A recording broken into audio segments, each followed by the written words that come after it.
Lasciatemi però introdurre questa parte della mattinata in italiano. Si tratta, come vi dicevo prima, delle relazioni dei vincitori dei fondi di ricerca della Fondazione Roberto Franceschi.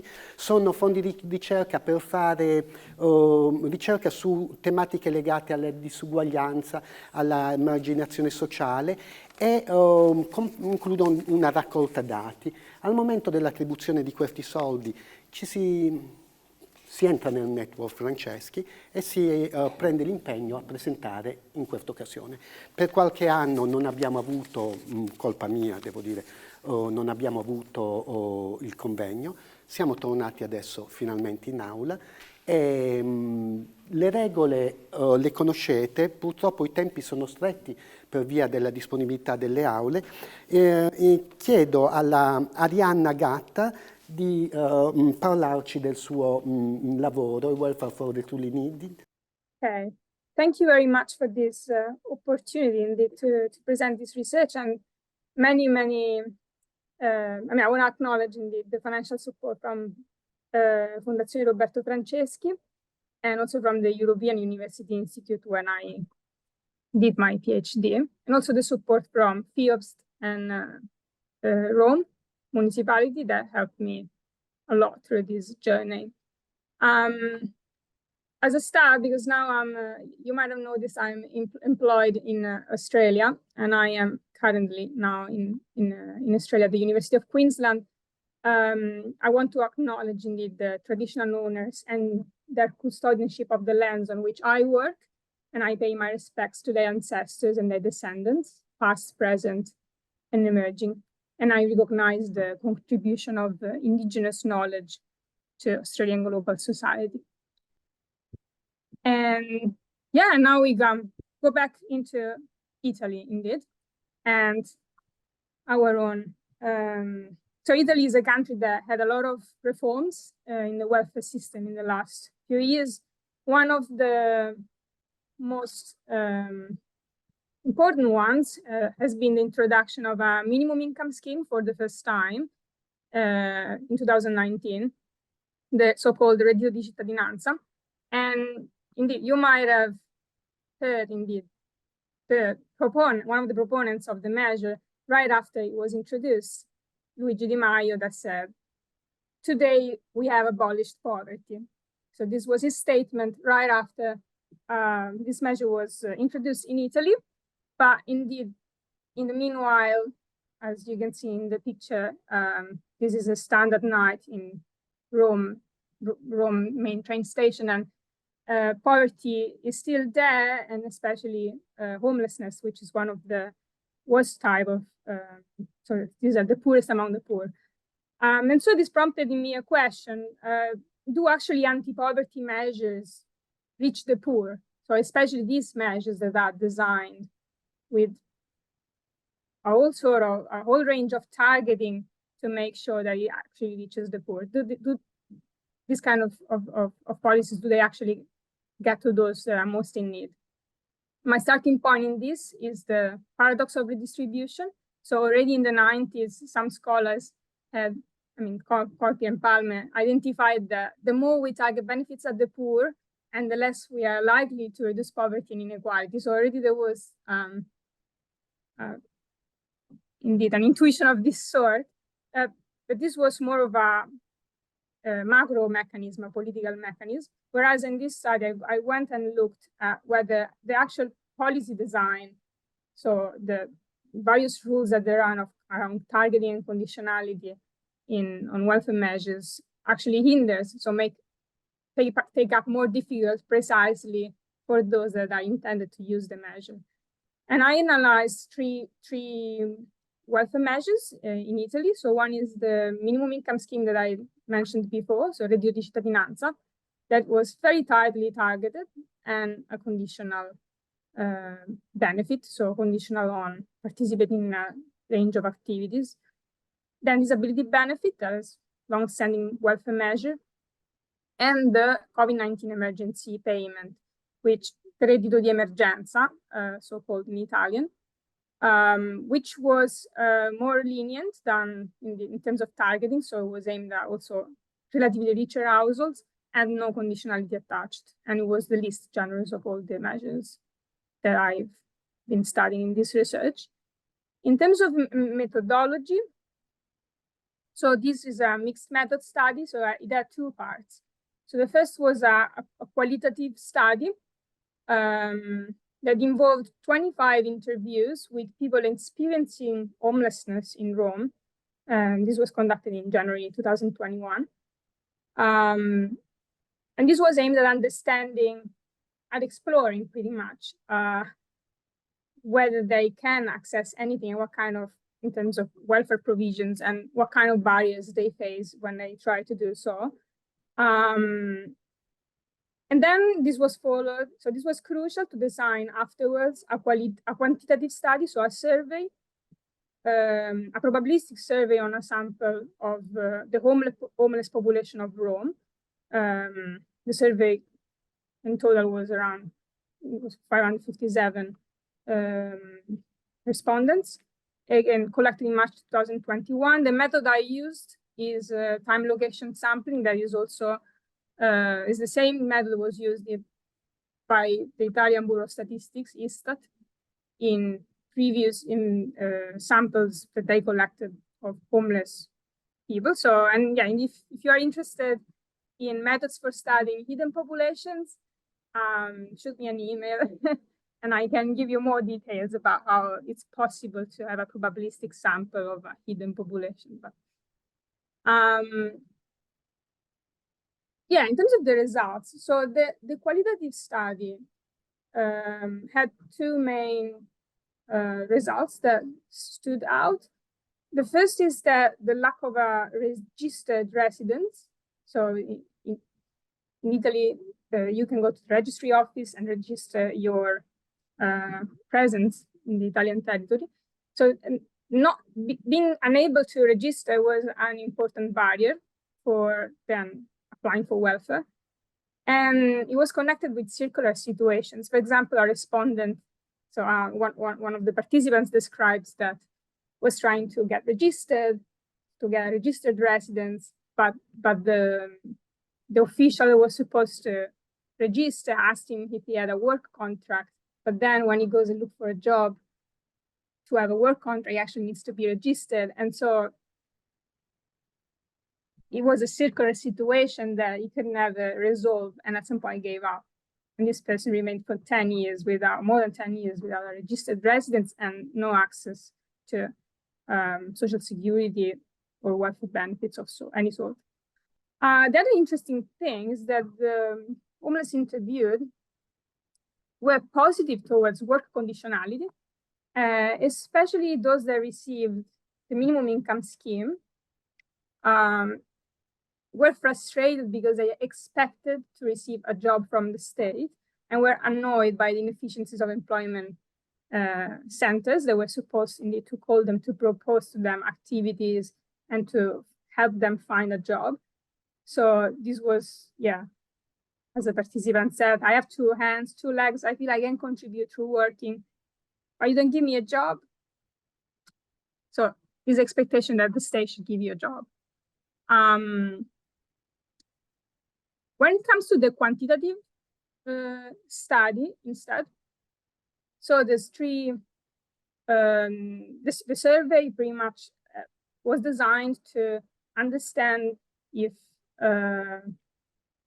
first of all, if the person knew any of these benefits, if ever applied for it, whether received it in the past, and whether it was receiving it at the moment of the interview. So two findings stand out here. The first is that the COVID-19 emergency payment, which was supposed to go to people as fast as it could because it was an emergency payment that took over the most vulnerable in the shortest time possible, nobody knew about it. Well, nobody, only less than 40% of respondents, of homeless respondents of this sample knew about this measure. So the communication about it was not great. And yeah, and this stands out compared to almost 80% that knew about instead the minimum income scheme. The other interesting fact is about in the green circle. So around 9.3% of respondents received the minimum income scheme in the past, but not anymore. This looks like a small percentage, but it's around 1/3 of all of those that received the minimum income scheme at any time. So it means that it was a 53% interruption rate. So even though these people were very in a critical situation financially, their benefits were interrupted at a rather large rate. And I will show after, in a moment, that it was actually a higher rate than for the general population, which is rather surprising. I then conducted a bit of an analysis around the take-up instead of this measure, namely to understand if I calculate the eligibility based on the data of the survey, and understand if those eligible indeed were getting it. And in this panel, we see that the lowest take-up was for the COVID-19 emergency payment, but that's not surprising because it was because very few people knew about that. So once I restricted the analysis to those that were actually informed about the measure, what turns out, and I'll direct you, what turns out is that actually, 80% of those that were eligible and knew about minimum income scheme applied for it. So the application rate was highest for minimum income scheme. But then, when we look at those that were informed about these measures and got it, applied and got it, actually, minimum income scheme is the one that had the lowest success rate. So, and I'll direct you here now to the green box below, which pretty much, if you knew about minimum income scheme and you applied for it, actually, you only had 50% success rate, even though you were eligible, whereas the success rate was a lot higher for those that were trying to access the COVID-19 emergency payment. This means that the COVID-19 emergency payment, because it was a bit more lenient, so the targeting was lower. The targeting was maybe a bit more accessible. It actually was a lot easier to get if you knew about it. So the only issue was knowing about it. If you knew about it, it was a lot easier to access. The minimum income scheme, everyone knew it, but it was very difficult to access. We also tried to understand, for those that didn't apply, to encourage them pretty much with an experiment. I will not go into details for a matter of time, but all I want you to take home with you is that even if we encouraged people in different ways to nudge them to apply for welfare, this didn't have any effect on them. If anything, it backlashed. And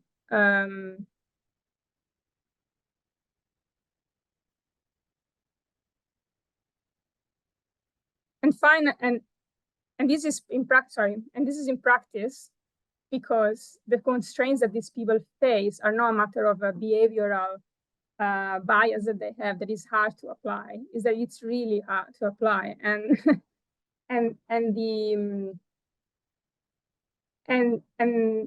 as the statistics on the rejection rate for homeless people, I mentioned before that the homeless respondents had 33% rejection rate compared to 24% of the general population. So this means that there was something after people applied such that they were more likely to get rejected. So it's not about having a low motivation or overestimating the difficulty of applying for these measures. And additionally, another interesting thing is that having a phone was actually very important to access the minimum income scheme, which was the one measure that was most targeted compared to all the other ones. And this suggests that it is because, probably given the high targeting of these measures compared to the other ones, having a phone was more crucial to resolve any issues that might have come after the application. and in particular getting in touch maybe with the social services, employment services, or with IMSS, that is the institute managing the measure. Just very quickly, my time is almost up, I believe. Actually, a very big portion of my sample, around 50%, were not even eligible for the minimum income scheme.